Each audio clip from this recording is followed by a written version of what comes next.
Malam ini kamu tidur di kandang ayam yang bau itu sampai kamu minta maaf di kakiku. Teriak suami kepadaku lalu ibu mertua menertawakanku. Aku hanya tersenyum. Baiklah, besoknya ku buat mereka histeris. Sebelum ceritanya dimulai, silakan tulis di kolom komentar dari daerah mana saja teman-teman yang menonton cerita ini. Dan jangan lupa like dan subscribe, agar channel Cerita Ar bisa terus berkembang dan mempersembahkan cerita yang terbaik. Mentari pagi baru saja naik, sinarnya menembus tirai lusuh kamar kecil berukuran 3x3 meter itu. Udara masih dingin, namun aroma wangi sabun cuci sudah menguar dari dapur kecil di belakang rumah. Di sana, tampak seorang wanita muda bernama Bunga, mengenakan daster sederhana berwarna lembut, rambutnya diikat seadanya, sedang menjemur pakaian di halaman kecil rumah kontrakannya. Tangannya cekatan memeras kain, memelintir, lalu menggantungnya di tali jemuran. Di wajahnya terpancar ketenangan, meski sorot matanya menyimpan letih yang tak semua orang mampu pahami. Hidupnya sederhana, tapi bukan berarti tanpa perjuangan. Ia sudah terbiasa bangun lebih pagi dari ayam, menyiapkan segala kebutuhan rumah tangga sebelum matahari benar-benar bersinar. Bunga adalah gadis desa yang dibesarkan oleh ibunya seorang diri. Ayahnya meninggal ketika ia masih duduk di bangku SMP. Sejak saat itu, Bunga belajar bahwa hidup bukan tempat untuk bermalas-malasan.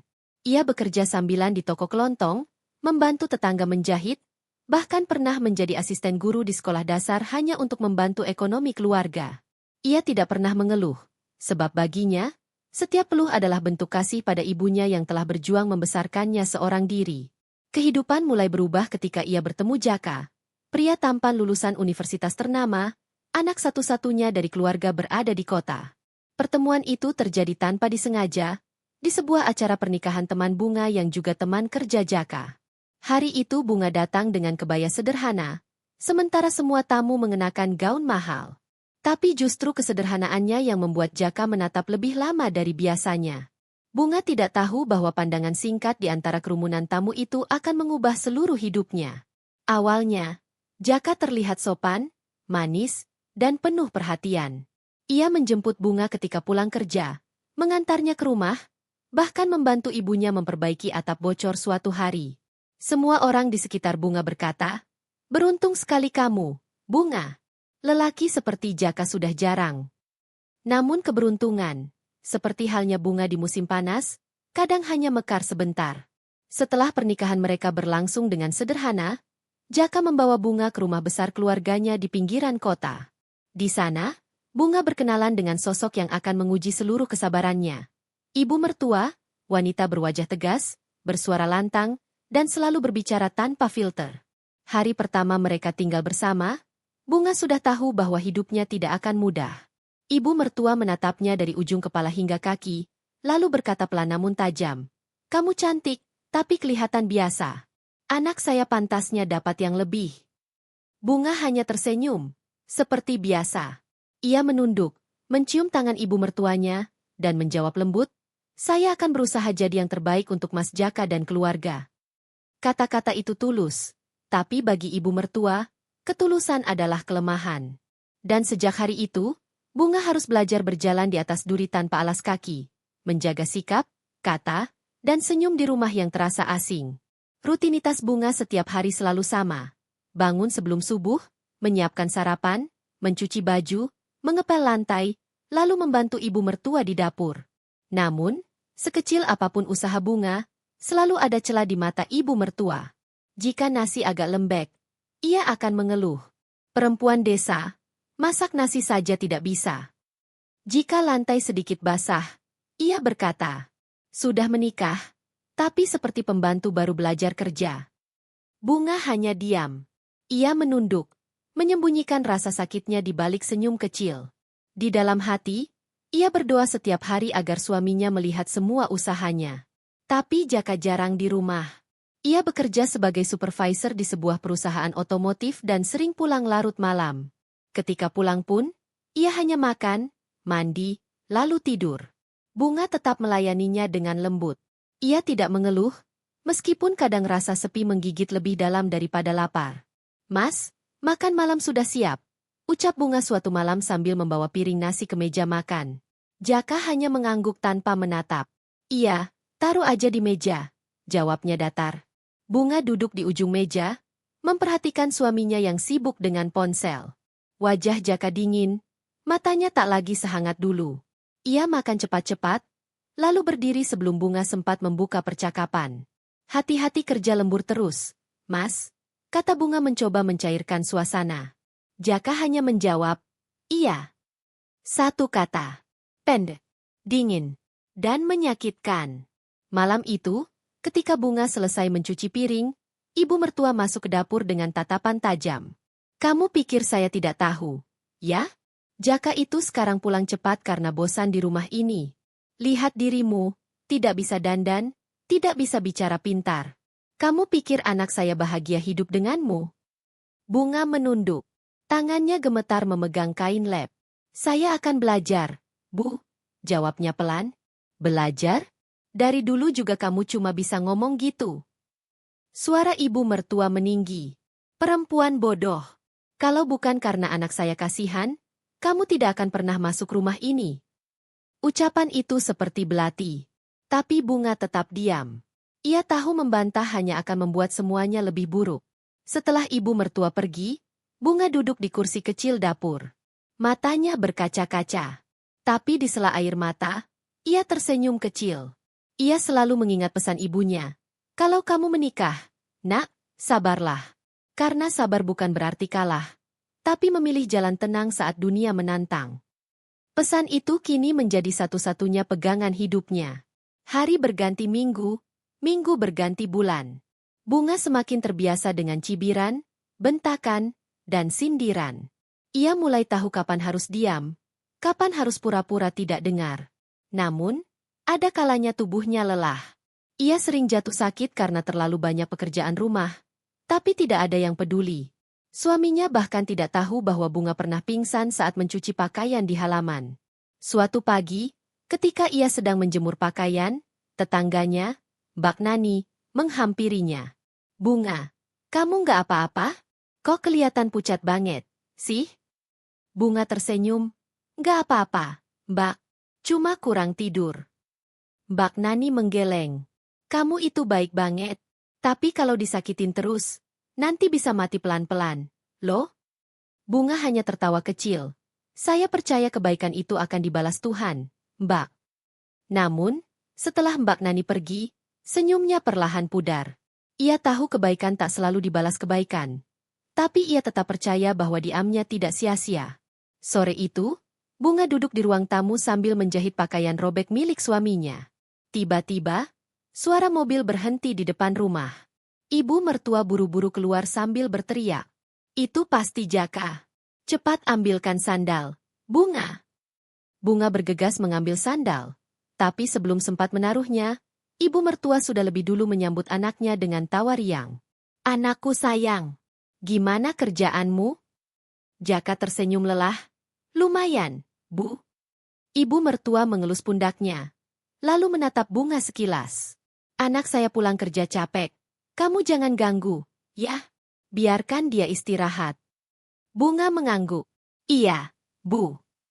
Ia berjalan ke dapur dengan kepala tertunduk, membawa sepotong senyum yang makin lama makin hambar. Malam semakin larut. Bunga duduk di depan cermin, menatap wajahnya sendiri. Wajah itu pucat, mata sayu, tapi masih menyimpan sedikit harapan. Ia menulis di buku catatan kecil yang selalu ia sembunyikan di bawah bantal. Hari ini aku lelah, tapi aku masih ingin berusaha. Aku masih mencintainya. Aku percaya suatu hari nanti Mas Jaka akan melihat aku bukan dari pakaianku, tapi dari hatiku. Air matanya jatuh di atas tulisan itu, membuat tinta sedikit melebar. Ia menutup buku itu perlahan, lalu berbaring tanpa suara. Di luar kamar, suara ibu mertua terdengar pelan, mengeluh tentang banyak hal, seperti biasa. Jaka pun tertidur tanpa sempat berkata apa-apa pada istrinya. Dan Bunga, dalam sepi yang panjang, hanya bisa berdoa agar esok hari tidak sekejam hari ini. Namun jauh di dalam dirinya, ada sesuatu yang perlahan tumbuh. Bukan lagi sekadar kesabaran, tapi keteguhan yang menunggu saat untuk bangkit. Sebuah rasa yang kelak akan menjadi alasan ia berkata dalam hati. Baiklah, kalau memang aku harus ditindas hari ini, Aku akan tunjukkan siapa aku sebenarnya besok. Dan malam itu, untuk pertama kalinya, Bunga tidur tanpa air mata. Bukan karena bahagia, tapi karena hatinya mulai membeku. Sudah hampir 3 bulan Bunga tinggal di rumah keluarga suaminya. Rumah besar bercat krem muda itu terlihat megah dari luar. Tapi bagi Bunga, temboknya terasa seperti penjara sunyi yang dingin dan beraroma curiga. Setiap langkahnya di dalam rumah itu seakan diawasi. Setiap gerak tangannya seperti menimbulkan bunyi yang salah. Pagi itu seperti pagi-pagi sebelumnya. Bunga bangun pukul 4, menyiapkan sarapan untuk seluruh penghuni rumah. Nasi goreng untuk Jaka, bubur untuk ibu mertua, dan teh hangat untuk dirinya sendiri. Ia melangkah pelan, berusaha tidak menimbulkan suara yang bisa memancing komentar tajam. Namun, sebaik apapun ia mencoba, selalu ada sesuatu yang salah di mata ibu mertua. Saat ia menghidangkan nasi goreng di meja makan, ibu mertua muncul dari arah kamar sambil mengibas kipas tangan. "Bunga, kamu pakai minyak bekas ya buat masak ini?" Bunga menoleh cepat, terkejut. "Enggak, Bu. Ini minyak baru. Saya baru buka tadi pagi." Ibu mertua mendengus, menatap tajam. "Ah, kamu jangan bohong. Bau minyaknya udah nggak enak. Kalau masak buat Jaka, jangan asal, ya. Anak saya itu nggak biasa makan makanan murahan." Bunga diam, hanya menunduk. Dalam hatinya, ia tahu minyak itu baru. Ia bahkan membeli sendiri dari uang tabungannya yang sedikit, supaya ibu mertua tidak perlu merasa terbebani. Tapi untuk apa menjelaskan? Kalau setiap penjelasan justru dianggap alasan? "Maaf ya, Bu. Nanti saya ganti," ucapnya lirih. "Ya sudah, ganti aja semua. Saya nggak mau anak saya sakit gara-gara kamu pelit minyak." Bunga menahan napas panjang, mencoba tidak menangis. Ia tahu, menangis di depan ibu mertua hanya akan dianggap sebagai tanda lemah. Saat matahari naik lebih tinggi, Jaka keluar dari kamar sambil merapikan dasinya. Wajahnya tampak lelah tapi tetap tampan, dan bagi Bunga, itu cukup untuk membuat hatinya berdebar, meski suaminya kini lebih sering dingin. "Mas, ini sarapannya," ucap Bunga pelan sambil tersenyum. Jaka menatap sebentar, lalu duduk di meja tanpa berkata apa-apa. Ia mulai makan. Namun belum sempat menelan suapan kedua, ibunya berkomentar keras. "Jaka, kamu lihat tuh. Istrimu itu kalau masak asal-asalan. Lihat nasinya. Lembek kayak bubur. Nggak becus." Bunga menatap piringnya sendiri. Tangan di pangkuannya gemetar. "Maaf, Mas. Mungkin tadi airnya." Udah, jangan alasan," potong ibu mertua. "Kamu tuh kalau mau jadi istri, belajar dulu yang benar. Jangan cuma bisa dandan manis di depan orang." Jaka mendesah pelan. Ia tidak membela, tapi juga tidak menambah. Ia hanya diam, melanjutkan sarapannya seolah tak ada yang terjadi. Dan bagi Bunga, diamnya itu jauh lebih menyakitkan daripada makian apapun. Hari-hari berlalu dengan ritme yang sama. Bunga memasak, membersihkan rumah, mengurus pakaian, dan memastikan ibu mertua tidak kekurangan apapun. Tapi setiap kali ada kesalahan kecil, sebesar apapun usahanya, ibu mertua selalu menemukan cara untuk merendahkannya. "Bunga, kamu nyapu tapi masih banyak debu di pojokan." "Bunga, cucian Jaka belum disetrika rapi. Kamu ngapain aja dari pagi?" "Bunga, suara TV-nya kecil banget. Kamu tuli ya?" Setiap kalimat itu menampar harga diri Bunga. Tapi ia tetap menahan diri. Ia tahu, melawan hanya akan memperkeruh suasana. Malam hari, ketika Jaka pulang, ia berharap bisa mengadu, tapi justru tidak ada ruang. Suaminya selalu terlihat lelah. Matanya hanya menatap layar ponsel. Jika Bunga mencoba bicara, ia hanya menjawab singkat. "Mas, tadi ibu." "Nanti aja, aku capek." Bunga menelan kalimatnya. Ia menunduk, menatap tangan sendiri, lalu beranjak ke dapur. Namun suatu malam, ia tak lagi bisa menahan tangis. Setelah mencuci piring, ia duduk di lantai dapur, memeluk lututnya. Air matanya jatuh satu persatu, membasahi daster biru muda yang sudah lusuh. Ia merasa sendirian, meski hidup serumah dengan 2 orang. Tapi di balik rasa sakit itu, ada sedikit suara kecil di hatinya yang berbisik. "Sabar, Bunga. Semua ini pasti ada waktunya." Suatu sore, Jaka pulang lebih cepat dari biasanya. Wajahnya tegang. Begitu masuk rumah, ia langsung menuju dapur, memanggil, "Bunga." Bunga yang sedang menggoreng tempe terkejut. "Iya, Mas. Ini apa-apaan? Ibu bilang kamu tadi meninggikan suara ke dia?" Bunga terdiam. "Saya nggak marah, Mas. Tadi cuma bilang kalau minyaknya udah saya ganti. Tapi ibu..." "Udah, jangan bela diri. Kamu tuh ya, harusnya hormat sama orang tua. Kamu pikir kamu siapa? Ibu itu nggak salah apa-apa."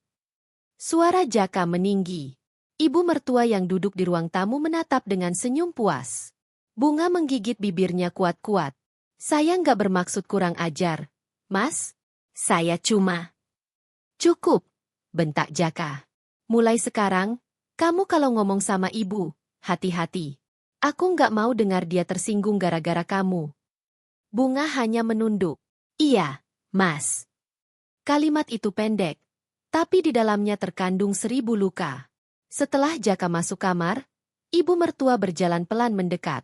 "Sudah kubilang, perempuan desa memang gak bisa sopan. Lihat tuh, anak saya sampai marah." Ia menatap Bunga dari atas ke bawah. "Kalau kamu terus begini, jangan salahkan saya kalau nanti Jaka nyari yang lain. Anak saya ganteng, punya pekerjaan bagus. Banyak perempuan yang mau." Bunga diam. Tapi kali ini, diamnya berbeda. Bukan lagi karena takut, melainkan karena lelah. Ia menatap ibu mertua dengan mata yang tak lagi berkaca-kaca, melainkan datar dan tenang. "Kalau begitu, biar waktu aja yang jawab, Bu," katanya lirih. Ibu mertua sempat terdiam sepersekian detik, lalu mendengus kesal. "Dasar mulut tajam." Bunga melangkah pergi tanpa menoleh lagi. Sejak malam itu, hubungan Bunga dan Jaka mulai renggang. Mereka jarang bicara, jarang tertawa bersama. Bahkan makan pun tak lagi satu meja. Jaka lebih sering makan bersama ibunya, sementara Bunga memilih menunggu hingga mereka selesai. Ia makan di dapur sendirian, di piring kecil, dengan tempe goreng dan sambal seadanya. Tapi anehnya, di antara sepi itu, ada kekuatan yang mulai tumbuh. Bunga mulai menyadari bahwa ia tidak bisa terus bergantung pada cinta yang hanya sepihak. Ia harus berdiri di atas kakinya sendiri, meski perlahan. Suatu malam, ia membuka kembali buku catatan kecilnya. Tulisannya kali ini berbeda dari biasanya. "Aku mulai belajar bahwa cinta saja tidak cukup. Aku menikah bukan hanya untuk dicintai, tapi juga untuk dihargai. Kalau mereka terus memandang rendah, aku harus menunjukkan nilai diriku dengan cara lain." Ia menutup buku itu dan menatap jendela. Langit malam tampak redup, tapi di antara awan kelabu, ada satu bintang kecil yang tetap bersinar. Ia tersenyum samar. "Mungkin aku seperti bintang itu," gumamnya pelan. Kecil, tapi tetap menyala meski diselimuti gelap. Keesokan harinya, Bunga berusaha bangun lebih pagi lagi. Ia ingin mencoba memperbaiki suasana. Ia menyiapkan makanan kesukaan Jaka, ayam goreng madu, sayur asem, dan sambal terasi yang aromanya menggugah. Ia menata meja rapi, bahkan menaruh bunga kecil di tengah meja makan. Ketika Jaka turun dari kamar, Bunga menyambut dengan senyum hangat. "Mas, sarapannya sudah siap." Jaka duduk tanpa banyak bicara. Ia mulai makan, dan untuk pertama kalinya setelah sekian lama, wajahnya tidak tegang. Tapi sebelum Bunga sempat merasa lega, ibu mertua datang. "Wah, pagi-pagi udah repot masak ya? Tumben." Nada suaranya sinis. Ia menatap meja makan, lalu mencicipi sambal sedikit. Ini pedas banget. Kamu mau bikin anak saya sakit perut?" Bunga menunduk. Senyumnya memudar. Jaka yang tadinya terlihat netral kini mulai murung lagi. "Bu, udah, jangan cerewet," katanya pelan. Tapi ibu mertua malah mendramatisir. "Lihat kan, Nak, aku cuma ngasih tahu, malah dibilang cerewet. Istrimu bikin rumah ini panas." Bunga tak kuasa menahan air mata yang menggenang. Ia berdiri pelan, mengambil piringnya. "Saya bersin dulu ya, Bu." Ia melangkah ke dapur, menahan isak yang hampir pecah. Di dapur, tangannya gemetar saat mencuci piring. Suara air mengalir menutupi suara tangisnya. Ia merasa lelah, bukan hanya secara fisik, tapi juga batin. Namun di sela-sela tangis itu, ia berbisik pada dirinya sendiri. Tidak apa-apa, Bunga. Kamu kuat. Kamu tidak sendirian. Tuhan pasti lihat semuanya. Ia menarik napas dalam-dalam, mengusap air matanya, lalu kembali ke ruang tamu dengan wajah tenang. Ibu mertua menatapnya sinis, tapi Bunga tidak menunduk lagi. Ia hanya tersenyum kecil dan berkata lembut, "Kalau ibu tidak suka, besok saya coba buat yang lebih baik." Sikap tenangnya justru membuat ibu mertua terdiam sesaat. Dalam diam itu, Bunga tahu, ia mungkin masih kalah hari ini, tapi suatu hari nanti, ia akan membuat mereka mengerti arti kata sabar yang sebenarnya. Dan hari itu, untuk pertama kalinya, di balik kesedihan yang belum usai, Bunga mulai merasakan sesuatu yang baru tumbuh di dalam dirinya. Rasa percaya bahwa penderitaan bukan akhir, tapi awal dari perubahan. Sejak pagi itu, kehidupan rumah tangga Bunga tak lagi sehangat dulu. Rumah kecil mereka yang biasanya dipenuhi tawa dan obrolan ringan, kini berubah menjadi dingin dan penuh jarak. Bunga duduk di ruang tamu yang sederhana, menatap secangkir teh yang sudah dingin. Tangannya menggenggam gelas dengan gemetar, pikirannya melayang pada sikap Jaka yang akhir-akhir ini terasa asing. Dulu, setiap kali Bunga membuatkan sarapan, Jaka akan memuji masakannya. Tapi sekarang, lelaki itu hanya makan tanpa sepatah kata, lalu pergi begitu saja. Tidak ada lagi senyum, tidak ada lagi pandangan lembut yang dulu membuat hati Bunga berdebar. Pagi itu pun sama. Bunga sudah bangun sejak subuh, menanak nasi, menggoreng tempe, dan menyiapkan bekal untuk suaminya yang bekerja sebagai sopir pribadi. Namun saat Jaka keluar dari kamar, langkahnya terasa berat dan tatapannya dingin. "Bang, ini bekalnya," ucap Bunga pelan sambil menyerahkan kotak makan. Jaka hanya melirik sebentar.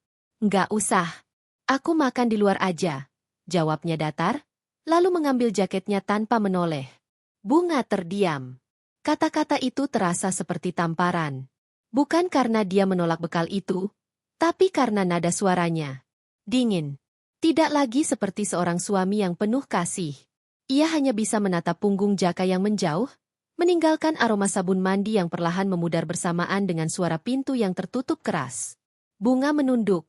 Bibirnya bergetar menahan sedih. "Apa aku salah, Bang? Apa aku ada kurangnya?" Gumamnya lirih. Hari-hari berikutnya, perubahan itu semakin terasa. Jaka jarang pulang tepat waktu. Jika biasanya ia pulang pukul 6 sore, kini bisa lewat tengah malam. Alasannya selalu sama, lembur, macet, atau urusan kerja. Tapi Bunga tahu, ada sesuatu yang tak beres. Suatu malam, Bunga terbangun dari tidurnya. Hujan turun deras di luar. Jam menunjukkan pukul 1 dini hari, tapi Jaka belum juga pulang. Ia mencoba menelepon, tapi ponselnya tidak aktif. Bunga gelisah. Ia duduk di ruang tamu sambil memeluk bantal, menatap pintu dengan harap-harap cemas. Baru sekitar pukul 2 lewat, suara motor terdengar berhenti di depan rumah. Bunga segera berdiri, membuka pintu. Tubuhnya menggigil karena udara dingin malam. "Bang, dari mana aja? Aku khawatir," ucapnya lembut. Namun Jaka hanya melangkah masuk tanpa bicara. Bajunya basah, matanya sayu, dan dari aromanya, Bunga bisa mencium bau parfum wanita yang asing. "Bang, kenapa baju abang wangi begini? Abang dari mana?" tanya Bunga lagi, kali ini dengan suara bergetar. Jaka menghentikan langkahnya dan menatapnya tajam. "Jangan banyak tanya, Bunga. Aku capek. Mau istirahat." "Tapi, Bang, sudah aku bilang jangan banyak tanya," bentaknya dengan nada tinggi. Bunga terdiam. Hatinya seperti diremas. Ia tahu, suaminya bukan lagi pria yang dulu. Ada sesuatu yang berubah. Entah karena pekerjaan, atau karena orang lain. Keesokan harinya, Bunga mencoba bersikap seperti biasa. Ia menyambut Jaka dengan senyum, menyiapkan makan malam, dan berusaha mencairkan suasana. Namun Jaka tetap dingin. Bahkan ibunya, ibu mertua Bunga yang tinggal di rumah sebelah, mulai memperlihatkan sikap yang tidak bersahabat. "Bunga, suamimu itu kerja banting tulang. Kamu malah di rumah aja. Harusnya kamu bantu dia, bukan cuma masak," sindir ibu mertua suatu pagi. Bunga hanya menunduk, menahan air mata. Ia tahu, Jaka sering curhat ke ibunya, tapi tidak menyangka kalau semua berubah sejauh ini. Maaf, Bu, saya cuma mau ngurus rumah, ngurus Jaka. Saya pikir itu sudah cukup, jawabnya pelan. Cukup? Hah, kalau cuma gitu semua orang juga bisa. Jaka itu butuh istri yang bisa dukung dia, bukan cuma yang diam di rumah dan bikin repot. Seketika dada Bunga sesak. Kata-kata itu terasa seperti pisau yang menusuk hatinya.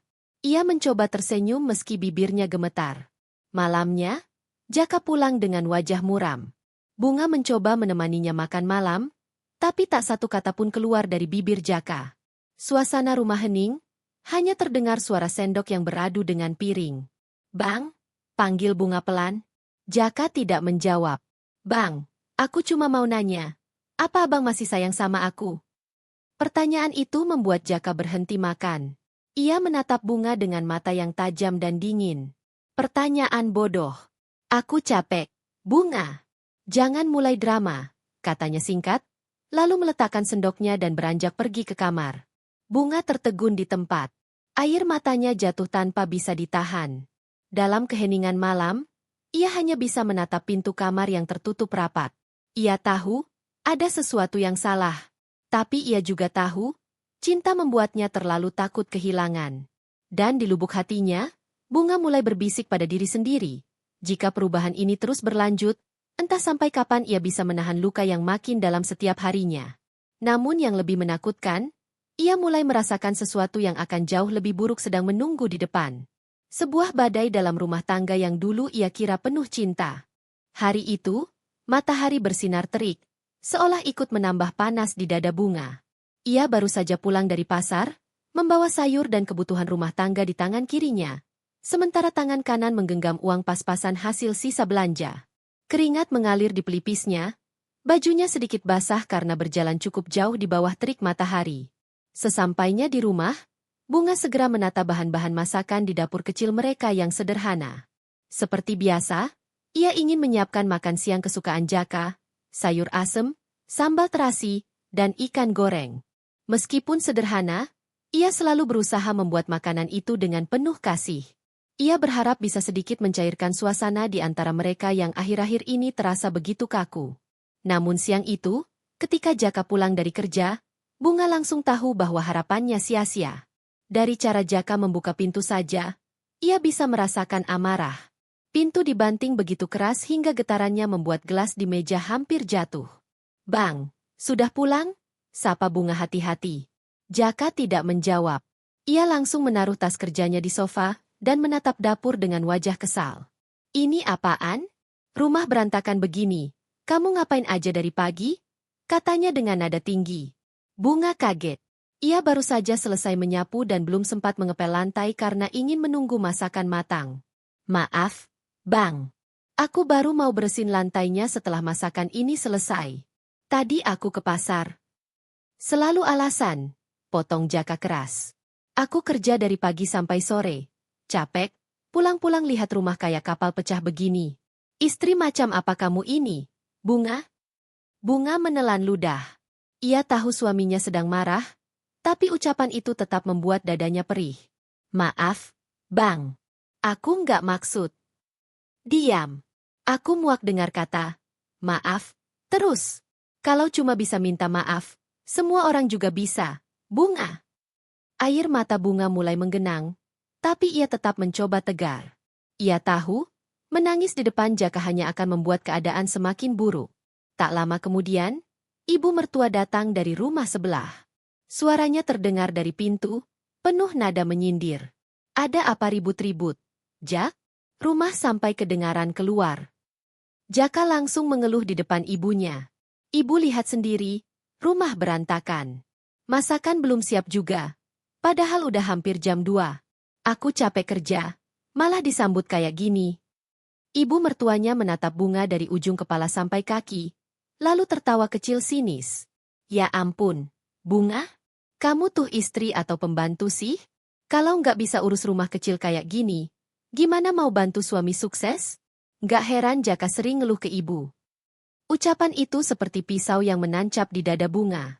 Ia menunduk dalam, menatap lantai dengan mata yang berkaca-kaca. Maaf, Bu. Saya sudah berusaha. Suaranya hampir tidak terdengar.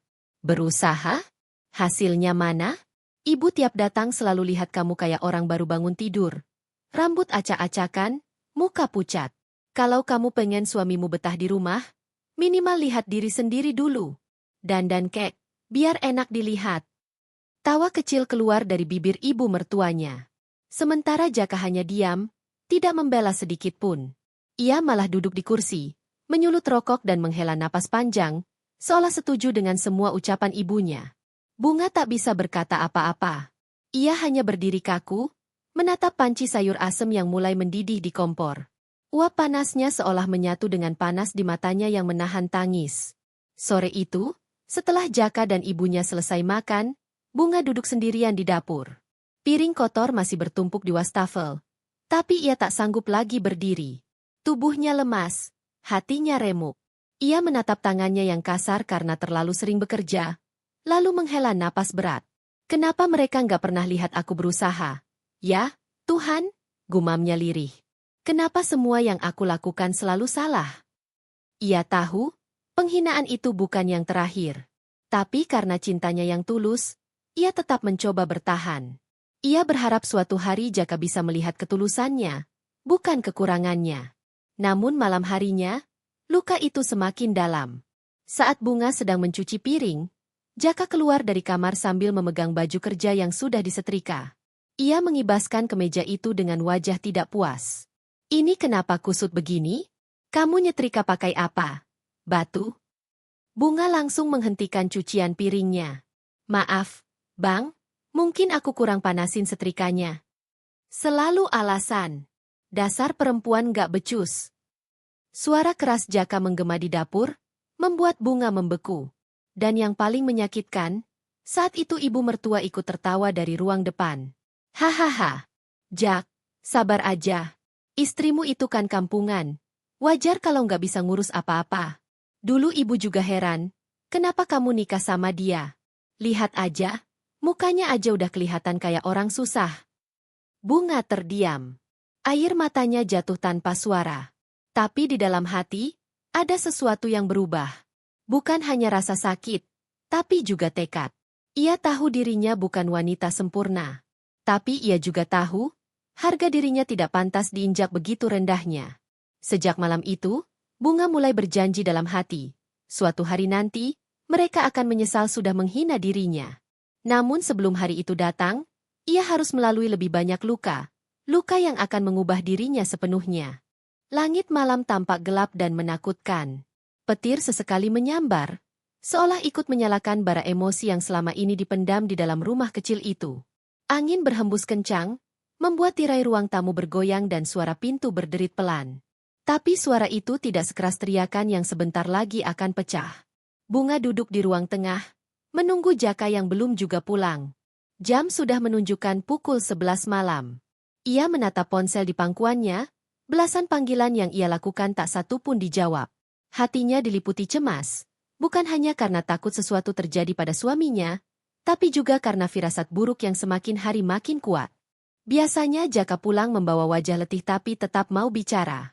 Sekarang, sejak beberapa minggu terakhir, ia pulang larut malam, dengan tatapan kosong dan sikap yang penuh amarah tanpa sebab. Bunga menatap ke arah dapur. Makan malam yang ia siapkan sejak sore sudah dingin. Sayur bening, sambal, dan ayam goreng kesukaan Jaka. Ia sengaja menata rapi piring di meja makan dengan harapan malam ini bisa makan bersama dan membicarakan keadaan rumah tangga mereka dengan tenang. Tapi seperti biasa, harapan itu seolah tak pernah terwujud. Hujan turun semakin deras ketika suara motor berhenti di depan rumah. Bunga segera berdiri, jantungnya berdetak cepat. Ia berjalan ke arah pintu dan membuka perlahan. Jaka berdiri di sana, dengan jaket basah kuyup dan mata merah seperti habis minum. Aroma alkohol samar-samar tercium dari napasnya. Bang, kamu kehujanan. Masuk dulu, aku ambilin handuk, ya, ucap Bunga lembut. Namun Jaka menepis tangannya dengan kasar. Nggak usah sok perhatian. Kamu pikir aku nggak tahu kamu ngomongin aku di belakang? Bunga terkejut. Ngomongin? Abang maksudnya apa? Jangan pura-pura bodoh. Jaka menatapnya tajam. Tadi sore aku dengar dari ibu. Katanya kamu ngeluh ke tetangga. Bilang aku berubah, bilang aku kasar, ya? Kamu mau bikin aku malu di depan orang. Bunga menggeleng cepat. Matanya mulai berkaca-kaca. Enggak, Bang. Demi Allah aku nggak ngomong gitu. Aku cuma... Diam, teriak Jaka, membanting jaketnya ke lantai. Kamu pikir aku bisa percaya omonganmu? Semua orang tahu kamu itu pandai pura-pura baik. Di depan orang manis, di belakang menusuk. Bunga mundur satu langkah, tubuhnya gemetar. Ia belum pernah melihat Jaka semarah ini. Wajah suaminya tampak begitu asing, seolah bukan lagi orang yang dulu ia cintai. Bang, aku nggak pernah berniat bikin abang malu. Aku cuma sedih. Aku pengin hubungan kita kayak dulu lagi. Aku pengin kita bisa bicara baik-baik. Tapi Jaka tidak mendengarkan. Ia justru semakin marah. Matanya berkilat. Kamu pikir aku mau dengerin ceramah dari perempuan gak tahu diri? Lihat rumah ini. Lihat kamu. Cuma tahu nyalahin aku. Padahal yang bikin rumah tangga kita hancur itu kamu sendiri. Bunga menahan napas. Air matanya jatuh begitu saja. Kalau aku salah, tolong kasih tahu salahku di mana. Bang, aku mau berubah. Tapi jangan begini. Jangan begini. Jaka tertawa sinis. Kamu pikir aku belum cukup sabar? Aku kerja mati-matian buat rumah ini. Sementara kamu cuma di rumah, ngabisin uang, nggak becus ngurus apa-apa. Bahkan masakan kamu pun sekarang rasanya hambar. Bunga menatap meja makan, di mana makanan yang ia siapkan masih tertata rapi. Masakan itu aku buat-buat abang. Aku masak sambil nunggu abang pulang. Aku cuma pengin kita makan bareng lagi. Kayak dulu. Kayak dulu. Jaka mengangkat piring itu dan melemparkannya ke lantai. Suara pecahan piring bergema, membuat tubuh Bunga tersentak kaget. Dulu itu udah lewat. Bunga. Dulu kamu mungkin istri yang aku hormati. Tapi sekarang, kamu cuma beban. Tangis Bunga pecah. Ia berusaha memungut pecahan piring itu sambil terisak. Tapi tangan Jaka menepuk keras meja, membuat Bunga ketakutan. Berhenti pura-pura nangis. Nggak ada gunanya air matamu sekarang. Tiba-tiba suara langkah kaki terdengar dari arah luar. Ibu mertua masuk dengan payung di tangan, rupanya mendengar suara ribut dari rumah sebelah. Ada apa ini, Jak? Suaranya sampai keluar. Kamu berantem lagi sama Bunga? Iya, Bu, jawab Jaka dingin. Perempuan ini bikin malu. Sok suci, padahal suka ngomongin aku ke tetangga. Ibu mertua memandang Bunga dengan tatapan menghina. Astaga, Bunga, kamu nggak kapok juga bikin anakku stres? Dasar nggak tahu diri. Ibu udah bilang dari dulu, kamu bukan jodoh yang pantas buat Jaka. Bunga mencoba menjelaskan, tapi lidahnya keluh. Setiap kata yang ingin ia ucapkan terasa sia-sia di hadapan dua orang yang tak lagi menghargainya. Dan malam itu, kata-kata yang paling menghancurkan akhirnya keluar dari mulut Jaka. Kalau kamu ngerasa nggak kuat, pergi aja. Aku nggak butuh istri kayak kamu. Tapi kalau kamu masih mau di sini, kamu harus tahu tempatmu. Mulai malam ini, kamu tidur di kandang ayam itu. Bunga menatapnya dengan wajah tak percaya. Apa, Bang? Jaka menunjuk ke belakang rumah. Kamu dengar apa yang aku bilang? Di kandang ayam. Biar kamu tahu diri. Jangan berani masuk ke kamar sampai kamu minta maaf di kakiku. Ibu mertua tertawa terbahak-bahak, menutup mulutnya dengan tangan. Hahaha, bagus, Jak. Biar dia tahu rasanya hidup kayak ayam. Sesuai dengan kelakuannya yang bikin malu keluarga. Bunga terdiam. Air matanya mengalir deras. Ia ingin membela diri, ingin berteriak bahwa semua tuduhan itu tidak benar. Tapi kata-kata mereka sudah terlalu tajam. Dan hatinya sudah terlalu lelah. Dengan langkah gemetar, ia mengambil selimut tipis dan berjalan ke belakang rumah. Hujan masih turun deras. Kandang ayam yang dimaksud Jaka kecil, lembab, dan bau menyengat. Tapi di sanalah ia duduk, memeluk lututnya sendiri sambil menangis dalam diam. Dari kejauhan, ia masih mendengar tawa ibu mertua dan suara Jaka menutup pintu rumah dengan kasar. Di tengah gelap dan bau kandang, Bunga menatap langit yang tak terlihat karena hujan, lalu berbisik lirih. Baiklah, Bang. Kalau ini yang abang mau, aku turuti. Tapi suatu hari nanti, aku akan buat abang dan ibu lihat siapa aku sebenarnya. Malam itu menjadi awal dari titik balik hidup Bunga. Malam ketika harga dirinya diinjak habis-habisan. Tapi juga malam ketika ia mulai berjanji dalam hati untuk bangkit. Bukan dengan air mata, tapi dengan kekuatan yang bahkan Jaka takkan pernah duga. Pagi itu udara lembab dan dingin. Embun masih menempel di dedaunan, sementara suara ayam yang berkokok menjadi satu-satunya tanda kehidupan di sekitar rumah kecil itu. Di pojok belakang rumah, di antara aroma tanah basah dan sisa jerami, Bunga duduk diam dengan mata bengkak. Tubuhnya lelah, tapi pikirannya lebih lelah lagi. Ia tidak tidur semalam suntuk. Di dalam kandang ayam yang pengap itu, setiap suara tetes hujan di atap seng menjadi pengingat betapa hina dirinya dianggap. Namun anehnya, di balik luka itu, Bunga merasakan sesuatu yang baru. Ketenangan. Ia sudah terlalu letih untuk menangis, terlalu hancur untuk marah. Kini yang tersisa hanyalah diam yang tenang, tapi menyimpan badai. Pagi mulai cerah. Dari dapur, suara ibu mertua terdengar nyaring, berceloteh sambil menjerang air. "Jak, kamu lihat tuh istrimu? Masih di kandang ayam? Hahaha, pantas aja. Cocok dia di situ." Suara tawa kecilnya disambut dengan dengusan dari Jaka. "Biarin aja, Bu. Biar dia mikir. Perempuan keras kepala begitu harus dikasih pelajaran." Bunga mendengarnya dengan jelas. Tapi tak ada lagi air mata yang keluar. Ia hanya menarik napas panjang, lalu berdiri perlahan. Kain selimut tipis yang melingkari tubuhnya ia rapikan. Ia menatap kandang itu sekali lagi, lalu berbisik lirih. "Terima kasih, Bang. Terima kasih sudah ngajarin aku arti sabar. Tapi sabar ini nggak selamanya diam." Ia berjalan masuk ke rumah. Langkahnya pelan tapi tegas. Saat membuka pintu belakang, Jaka menatapnya dengan ekspresi sinis. "Loh? Udah selesai hukumanmu?" ujarnya sambil menyeduh kopi. Bunga menatapnya tenang. Suaranya datar namun mengandung sesuatu yang berbeda. "Sudah, Bang. Aku cuma mau bersih-bersih. Kandang ayam itu dingin dan kotor. Tapi lumayan, bikin aku mikir banyak hal." Ibu mertua yang duduk di kursi rotan menatapnya dengan heran. "Mikir apa, Bunga? Jangan-jangan kamu masih mau ngelawan anakku?" Bunga tersenyum tipis. "Enggak, Bu. Saya cuma mikir, kadang Tuhan sengaja taruh kita di tempat paling rendah. Biar nanti kalau berdiri, nggak ada yang bisa jatuhin lagi." Ucapan itu membuat ibu mertua terdiam sesaat. Tapi Jaka malah menertawakan. "Hahaha. Sok bijak kamu. Udah, sana masak. Jangan bikin suasana pagi jadi aneh." Bunga tak menjawab. Ia langsung menuju dapur, menyalakan kompor, dan mulai menyiapkan sarapan. Tangannya bergerak tenang, seperti tak terjadi apa-apa. Tapi di dalam hati, pikirannya berputar cepat. Ia sadar, diamnya bukan lagi tanda lemah. Diam itu kini adalah benteng terakhir sebelum badai besar yang ia ciptakan sendiri. Siang harinya, setelah Jaka berangkat kerja dan ibu mertua pergi ke rumah tetangga, Bunga duduk di meja ruang tamu.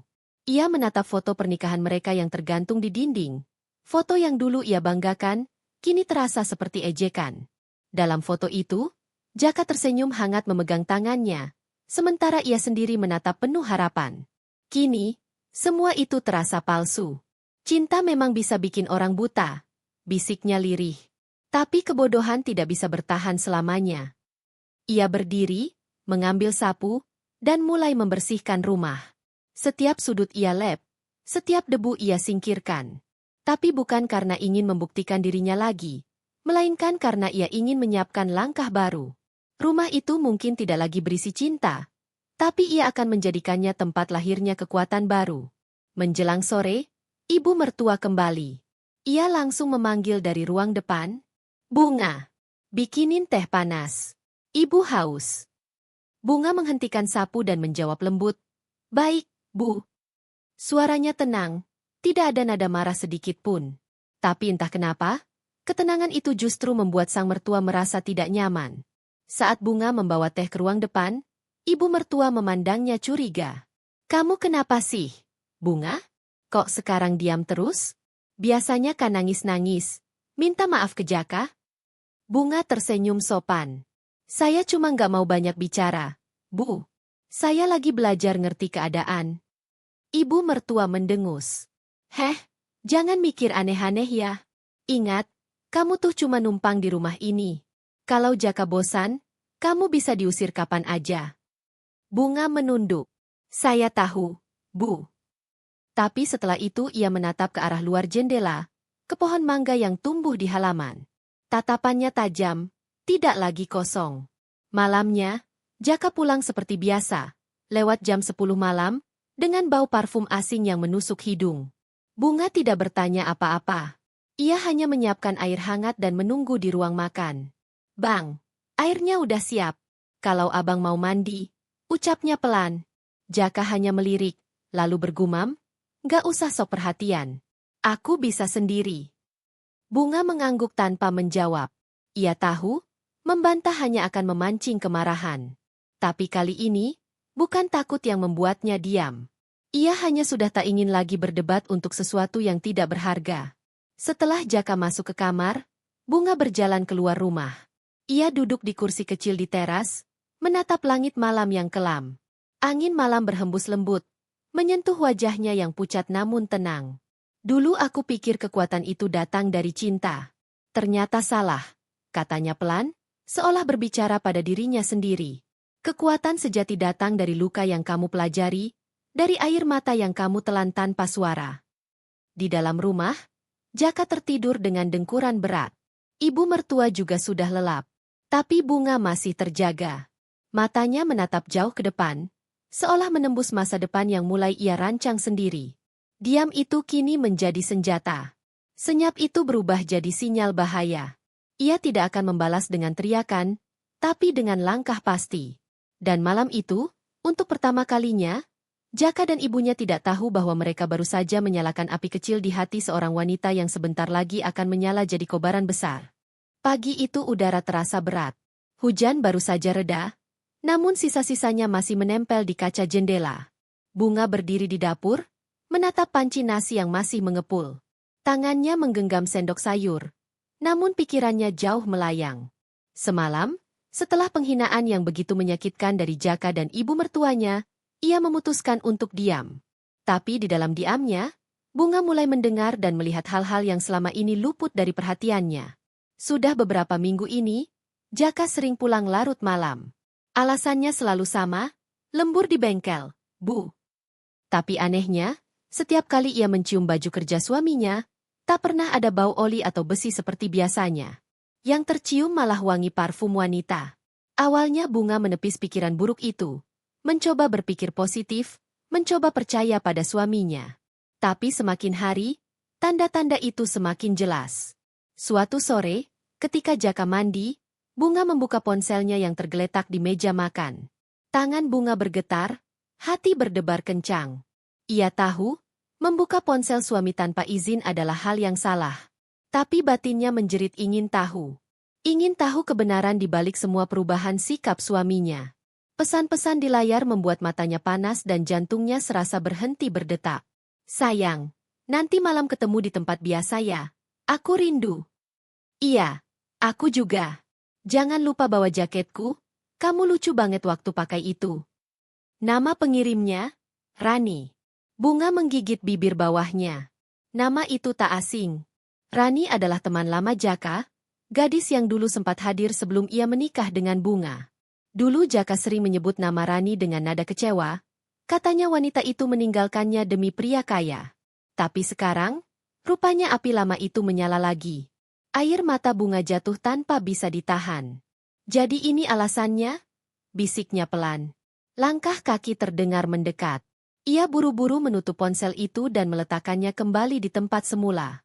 Dadanya masih bergemuruh, tapi wajahnya ia tahan tetap tenang saat Jaka muncul di dapur. Mas, sarapannya udah siap, ucapnya dengan nada datar. Jaka menatapnya sekilas, mengangguk tanpa banyak bicara. Ia lalu mengambil ponselnya dan tersenyum samar ketika membacanya lagi. Tak sadar kalau istrinya sudah tahu segalanya. Siang itu, Bunga pergi ke pasar seperti biasa. Tapi kali ini langkahnya terasa berat. Di kepalanya, kata-kata ibu mertuanya terngiang. Perempuan miskin kayak kamu harusnya bersyukur masih dipiara anak saya. Kalau bukan karena kasihan, Jaka nggak bakal mau nikahin kamu. Ucapan itu menyakitkan. Tapi kini Bunga tak ingin menangis lagi. Ia mulai berpikir dengan kepala dingin. Bila benar Jaka sudah mengkhianati janji pernikahan mereka, ia tak akan diam. Ia bukan lagi wanita yang hanya bisa menunduk dan menerima. Di tengah jalan pulang, Bunga tanpa sengaja melihat sesuatu yang membuatnya berhenti melangkah. Di seberang jalan, ada warung kopi kecil tempat biasa para sopir dan pekerja nongkrong. Di sana, Jaka duduk bersama seorang wanita berambut panjang, mengenakan baju kasual biru muda. Mereka terlihat tertawa, saling menggenggam tangan. Dunia Bunga seolah berhenti berputar. Ia berdiri mematung di antara lalu lintas yang ramai. Sakit, marah, kecewa, semuanya bercampur jadi satu. Tapi kali ini, ia tak ingin mendatangi mereka, tak ingin membuat keributan di depan umum. Ia hanya menatap dari jauh, kemudian berbalik arah dan berjalan pulang dengan langkah tegap. Malam harinya, Bunga duduk sendirian di teras rumah, menatap langit gelap tanpa bintang. Dalam hatinya ada badai yang sulit dijelaskan.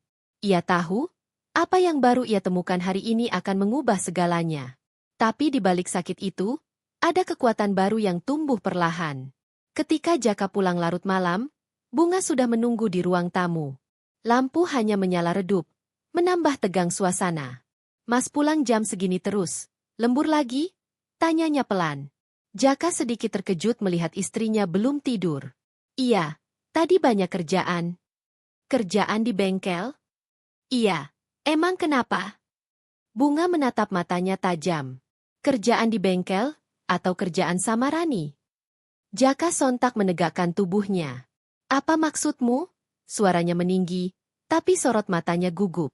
Bunga berdiri, lalu mengeluarkan ponsel suaminya dari saku jaket. Ia menunjukkan pesan yang sudah ia foto sebelumnya. Ini maksudku. Suasana hening sesaat. Jaka menatap layar ponselnya, lalu wajah istrinya. Jadi kamu nyadap HP aku sekarang? Bentaknya, mencoba mengalihkan kesalahan. Bunga tetap tenang. Aku cuma ingin tahu, Mas. Aku cuma ingin tahu kenapa suamiku berubah. Tapi bukannya merasa bersalah, Jaka malah memalingkan wajah. Kamu jangan sok suci, Bunga. Aku bosan sama kamu. Kamu itu nggak pernah berubah. Cuma bisa ngeluh, nggak bisa nyenengin aku. Rani lebih ngerti aku daripada kamu.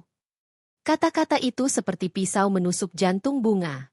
Ia ingin marah, tapi tubuhnya terlalu lemah untuk bereaksi. Ia hanya tersenyum pahit dan berkata, "Baiklah, Mas. Mulai malam ini aku tidak akan ganggu hidupmu lagi." Jaka mendengus. "Bagus. Akhirnya kamu ngerti juga." Tanpa kata lagi, Bunga berjalan ke kamarnya. Tapi malam itu, ia tak tidur. Ia hanya duduk diam di depan cermin, menatap wajahnya sendiri. Wajah yang dulu dicintai, kini dihina. Namun di matanya, ada kilatan yang berbeda. Bukan lagi pasrah, tapi tekad yang kuat. "Baiklah, Mas," bisiknya lirih sambil menatap bayangan dirinya di kaca. "Kau ingin aku diam? Aku akan diam. Tapi setelah ini, kau dan ibumu akan tahu seperti apa rasanya kehilangan seseorang yang tulus mencintai." Di luar, hujan turun lagi. Tapi kali ini, air matanya tidak ikut mengalir. Ia telah menahannya, karena badai sebenarnya baru akan dimulai. Bab ini menandai titik balik bagi Bunga. Ia sudah tidak lagi hanya menjadi korban yang menerima nasib. Di balik ketenangan dan senyumnya, ia mulai menyusun langkah, menyimpan rahasia dan rencana yang akan membuat Jaka dan ibu mertuanya histeris di hari berikutnya. Namun rahasia seperti apa yang disimpan Bunga? Dan bagaimana ia akan memutar balik keadaan yang selama ini menindasnya? Bab berikutnya akan mengungkap awal dari kebangkitan itu, perlahan tapi pasti. Pagi itu terasa berbeda. Udara di rumah Jaka masih sama, tapi suasananya berubah. Hening, nyaris tanpa percakapan. Bunga sudah bangun sejak subuh, menyiapkan sarapan seperti biasa. Tapi kali ini ia tidak memanggil Jaka untuk makan. Ia hanya meletakkan sepiring nasi dan lauk di meja makan, lalu duduk di ruang tamu sambil menatap keluar jendela. Bunga tampak tenang, bahkan terlalu tenang. Tapi di balik diamnya, pikirannya bekerja dengan sangat jernih dan tajam. Malam sebelumnya, ia tidak tidur. Ia menulis sesuatu di buku kecilnya. Daftar nama, catatan, dan beberapa dokumen penting yang selama ini ia simpan rapi di lemari. Ya, Bunga memiliki sesuatu yang selama ini tak pernah diketahui Jaka maupun ibu mertuanya. Meski mereka sering menganggapnya perempuan bodoh, miskin, dan tidak berguna, nyatanya ia bukan sekadar istri rumah tangga biasa. Sebelum menikah, Bunga pernah bekerja di sebuah perusahaan ekspor tekstil sebagai staf keuangan. Ia paham angka, paham alur uang, dan tahu bagaimana mengelola sesuatu dengan rapi tanpa menarik perhatian. Dan selama bertahun-tahun hidup bersama Jaka, meski ia tak pernah mendapat kasih sayang, Bunga tetap menabung diam-diam. Dari sisa uang belanja, hasil menjahit kecil-kecilan, hingga honor membantu laporan keuangan koperasi desa, semuanya ia simpan dengan cermat. Tabungan itu kini cukup besar, cukup untuk membuat hidupnya berubah. Namun Bunga tak terburu-buru meninggalkan rumah. Ia punya rencana lain. Rencana yang tak perlu diucapkan, cukup dilakukan. Jaka keluar kamar dengan wajah masam. Ia menguap besar, menatap meja makan yang sudah tertata. "Kenapa nggak bangunin aku?" tanyanya ketus. Bunga menoleh sebentar, senyum tipis muncul di wajahnya. "Mas capek, aku nggak mau ganggu." Nada suaranya lembut, tapi ada sesuatu di balik kalimat itu yang membuat Jaka sedikit gelisah. Namun pria itu tak mau ambil pusing. Ia duduk, makan tanpa bicara. Di tengah makan, Jaka berkomentar, "Ibu nanti datang, kamu siapin kopi sama gorengannya. Jangan bikin malu." Bunga hanya mengangguk. "Baik, Mas." Selesai sarapan, Jaka pergi kerja dengan tergesa. Tapi sebelum keluar, Bunga sempat berkata dengan nada datar, "Hati-hati di jalan, Mas. Jangan lupa bilang salam ke Rani." Jaka tertegun sejenak, lalu menatap istrinya tajam. Tapi Bunga tidak menatap balik. Ia sibuk menatap Bunga di vas kaca. Jaka mendengus kesal dan pergi tanpa menanggapi. Siang menjelang. Ibu mertua datang dengan wajah sombong seperti biasa. Ia masuk rumah tanpa permisi, langsung duduk di kursi ruang tamu. "Mana kopi? Kamu nggak dengar anak saya bilang apa semalam?" bentaknya. Bunga menatapnya, lalu tersenyum sopan. "Sudah saya siapkan, Bu." Ia membawa secangkir kopi dan piring berisi gorengan hangat. Tapi sebelum meletakkan di meja, ia berkata pelan, "Hati-hati, Bu. Gelasnya panas." Ibu mertua menatapnya sinis. "Kamu pikir saya bodoh? Nggak usah pura-pura baik. Kalau bukan karena kamu, hidup anak saya nggak bakal sesusah ini." Bunga hanya tersenyum. "Oh begitu, Bu?" "Iya. Kamu itu bawa sial. Rumah tangga kalian gak bahagia gara-gara kamu. Kalau saya yang pilihkan, pasti Jaka sudah nikah sama Rani, bukan sama kamu." Ucapan itu menusuk hati. Tapi kali ini Bunga tak lagi menunduk atau menangis. Ia hanya menatap ibu mertuanya dalam diam. Pandangan yang dingin dan tajam, membuat wanita tua itu sedikit gelagapan. Setelah itu, Bunga berdiri. "Baik, Bu.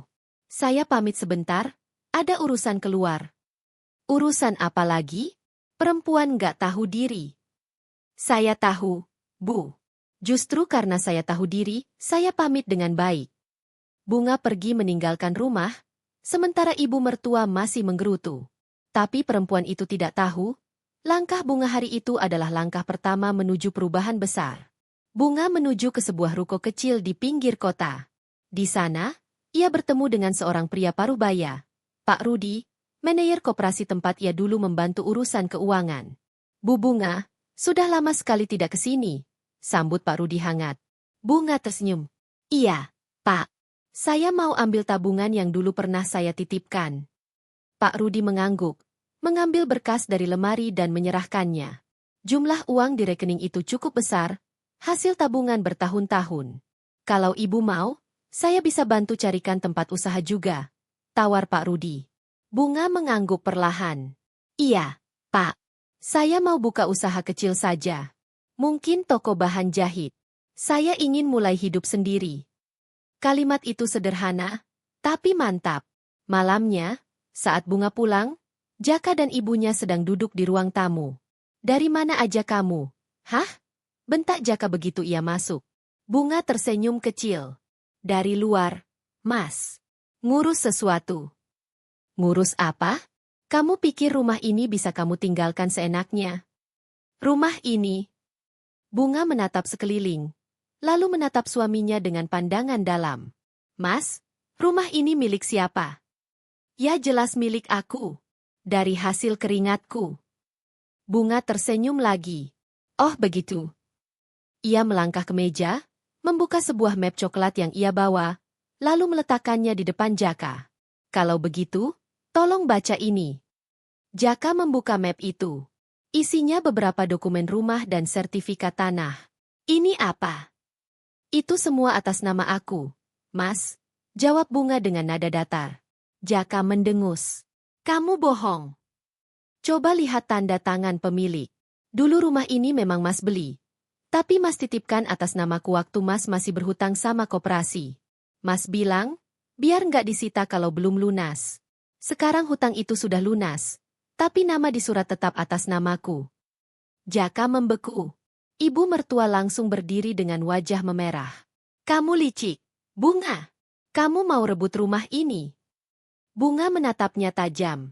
Saya tidak merebut, Bu. Saya hanya mempertahankan apa yang seharusnya jadi hak saya. Saya tidak akan mengusir siapapun malam ini. Tapi mulai besok, saya tidak akan lagi tinggal di sini. Dan kalau Mas atau Ibu ingin tetap tinggal, silakan. Saya hanya ingin kalian tahu, tidak semua perempuan diam itu bodoh. Hening. Suara detik jam terdengar jelas. Bunga lalu menatap suaminya sekali lagi. Mas, aku sudah terlalu sering disuruh minta maaf di kakimu. Tapi mulai hari ini, aku tak akan tunduk lagi. Aku bukan budakmu. Aku istrimu. Atau dulu, setidaknya begitu.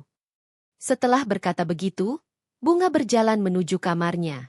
Ia mengemasi beberapa pakaian dan buku, lalu keluar tanpa menoleh lagi. Malam itu, Bunga pergi tanpa tangisan. Hujan turun rintik-rintik, menyelimuti langkahnya menuju masa depan baru. Ia tak berkata apa-apa lagi, tapi tindakannya sudah lebih dari cukup untuk membuat Jaka dan ibu mertuanya terdiam membeku. Balasan Bunga bukanlah dengan teriakan, bukan dengan amarah, tapi dengan diam yang mematikan. Balasan tanpa kata. Tapi cukup untuk mengguncang hidup dua orang yang selama ini merendahkannya. Dan di balik malam yang sunyi itu, Bunga tersenyum untuk pertama kalinya setelah sekian lama. Senyum kecil yang menyimpan arti besar. Permainan baru saja dimulai. Bab ini menegaskan kekuatan tenang Bunga. Balasannya bukan dalam bentuk kemarahan, tapi dalam kebijaksanaan dan langkah strategis. Diamnya membuat Jaka dan ibunya goyah. Namun semua ini baru awal. Bunga masih menyimpan langkah besar yang akan membuat mereka histeris di bab berikutnya. Pagi itu, rumah Jaka sunyi. Tak ada aroma masakan yang biasanya menguar dari dapur, tak ada suara lembut Bunga yang memanggil. Mas, sarapan sudah siap. Yang ada hanya kesunyian, debu yang menempel di meja, dan udara dingin yang terasa aneh. Jaka terbangun agak siang. Ia mengucek mata, menoleh ke samping, lalu baru sadar, tempat tidur itu kosong. Tak ada lagi sosok perempuan yang biasanya terlelap di sisi kirinya. Bunga? Panggilnya setengah malas. Tapi tak ada jawaban. Ia turun dari ranjang, berjalan ke ruang tamu, dan matanya terhenti pada meja. Di sana ada kertas kecil bertuliskan tulisan tangan rapi. Mas, aku sudah pergi. Jangan khawatir. Aku tidak akan menuntut apapun. Aku hanya ingin tenang. Terima kasih atas semua pelajaran hidup yang sudah Mas berikan. Jaka terdiam cukup lama. Ia membaca kalimat itu berulang-ulang, tapi tak juga bisa memahaminya. Pergi? Kemana dia pergi? Gumamnya bingung. Ibu mertuanya, Bu Ratmi, keluar dari kamar sambil bersungut-sungut. Kamu teriak-teriak apa sih? Jaka? Mana kopi pagi ini? Jaka menatap ibunya dengan wajah kusut. Bunga pergi, Bu. Pergi? Maksudmu? Dia ninggalin rumah. Ibu Ratmi tertawa kecil, menepuk bahu anaknya. Bagus. Akhirnya dia sadar diri. Dari dulu juga harusnya pergi, bikin susah aja. Tapi Jaka tidak tertawa. Ia justru merasa ada kekosongan aneh di dadanya. Seolah rumah ini tiba-tiba kehilangan jiwanya. Ia mencoba menepis perasaan itu. Ah, palingan nanti balik lagi. Dia nggak akan kemana-mana. Namun, 2 hari berlalu, dan bunga benar-benar tidak kembali. Hari ketiga, sesuatu mulai terasa aneh. Saat Jaka membuka laci tempat ia menyimpan berkas-berkas penting, beberapa dokumen tidak ada. Sertifikat rumah, beberapa surat kendaraan, bahkan buku rekening yang biasa ia pakai, semuanya hilang. Ia langsung panik. Bu, ibu lihat dokumen-dokumenku nggak? Yang mana? Yang di laci ruang kerja. Bu Ratmi menghampiri. Kok bisa hilang? Kamu yakin nggak dipindahin? Jaka memeriksa lagi, keringat mulai muncul di pelipisnya. Nggak ada, Bu. Semua hilang. Tiba-tiba ia teringat sesuatu. Dokumen yang bunga tunjukkan malam sebelum pergi, map coklat berisi sertifikat rumah. Jangan-jangan, pikirnya, matanya membulat. Bu, rumah ini atas nama siapa? Tanya Jaka dengan suara gemetar. Lah, ya atas nama kamulah. Tapi, waktu aku cek dulu, aku memang titip nama bunga biar nggak disita koperasi. Apa? Teriak Bu Ratmi. Kamu gila. Kamu kasih nama rumah ke dia? Sekarang kamu bisa diusir kalau dia balik bawa polisi. Wajah Jaka memucat. Dunia seolah runtuh di hadapannya. Semua yang dulu ia remehkan dari bunga, ternyata sekarang berbalik menghantam dirinya sendiri.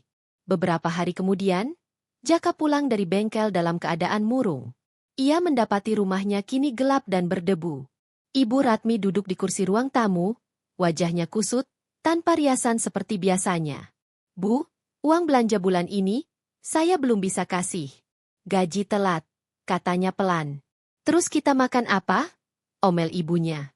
Ya sabar, Bu. Aku lagi banyak utang di bengkel. Rani juga mana? Katanya dia bisa bantu kamu kerja di tempat lebih bagus. Nama itu membuat Jaka langsung bungkam.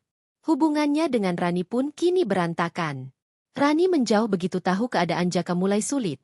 Bengkel tempatnya bekerja sedang sepi pelanggan, dan reputasinya menurun setelah rumor bahwa ia sering memakai uang bengkel untuk keperluan pribadi. Jaka hanya bisa menunduk. Dalam hitungan minggu, hidupnya berubah drastis. Rumah yang dulu penuh suara tawa ibunya kini sunyi. Uang habis, utang menumpuk, dan orang-orang mulai menjauh.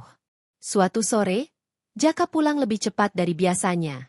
Ia lewat di depan sebuah ruko baru di pinggir jalan raya. Pandangannya berhenti. Di papan nama toko itu tertulis, Toko Jahit Bunga Co. Langkahnya terhenti. Di dalam toko yang sederhana tapi tampak ramai itu, terlihat sosok perempuan berhijab lembut sedang melayani pelanggan dengan senyum hangat. Wajah itu, wajah yang ia kenal. Beng. Wanita itu tampak berbeda.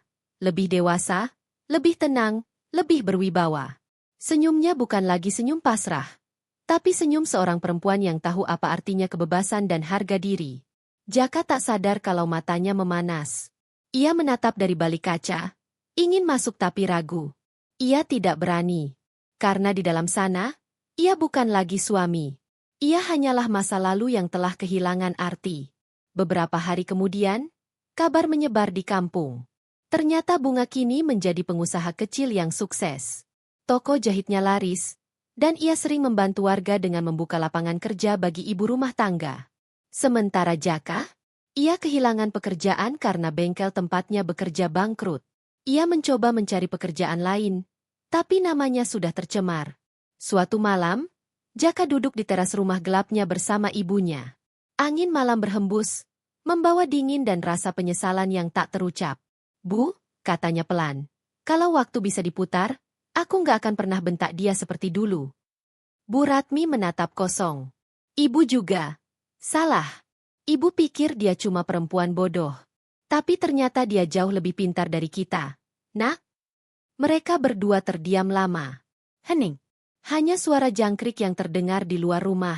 Keesokan harinya, Jaka memberanikan diri datang ke toko jahit itu. Ia berdiri di depan pintu, tapi sebelum sempat melangkah masuk, Bunga keluar membawa pesanan pelanggan. Tatapan mereka bertemu untuk pertama kalinya setelah berpisah. Bunga, panggil Jaka lirih. Bunga menatapnya tenang. Tak ada marah, tak ada dendam. Hanya keteduhan yang menenangkan, sekaligus menyakitkan bagi Jaka. Mas Jaka, jawabnya lembut. Ada perlu apa? Jaka menunduk. Aku cuma mau minta maaf. Bunga tersenyum samar. Maaf sudah kuberikan, Mas. Tapi waktu tidak bisa kembali. Semoga Mas bisa belajar dari semua ini. Tanpa menunggu balasan, Bunga berjalan pergi. Melangkah mantap menuju mobil kecilnya yang baru, meninggalkan Jaka berdiri di depan tokonya, dengan mata berkaca-kaca dan hati yang remuk.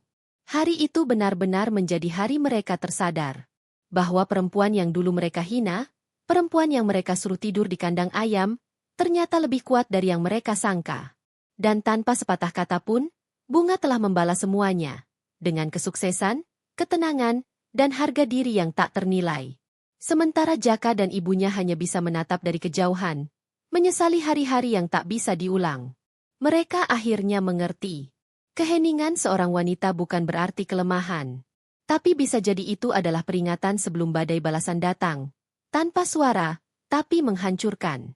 Bab ini menandai momen kebangkitan nyata Bunga dan titik penyesalan terdalam bagi Jaka serta ibunya. Mereka baru menyadari arti kehilangan ketika sudah terlambat. Namun kisah belum berakhir. Karena di bab berikutnya, masa depan Bunga akan semakin bersinar, dan rasa sesal itu baru saja dimulai. Pagi itu, udara terasa berbeda. Rumah yang dulu sering menjadi saksi bisu tangisan Bunga kini dipenuhi bisik-bisik dan desahan panik. Di ruang tamu, suara isak dan teriakan terdengar bersahut-sahutan. Jaka berlari dari kamar dengan wajah pucat pasi, rambutnya berantakan, baju lusuhnya basah oleh keringat. "Bu, mana Bunga?" serunya panik.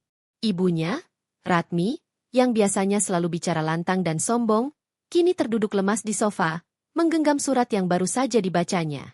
Tangannya gemetar, matanya merah, dan wajahnya tampak seperti kehilangan arah.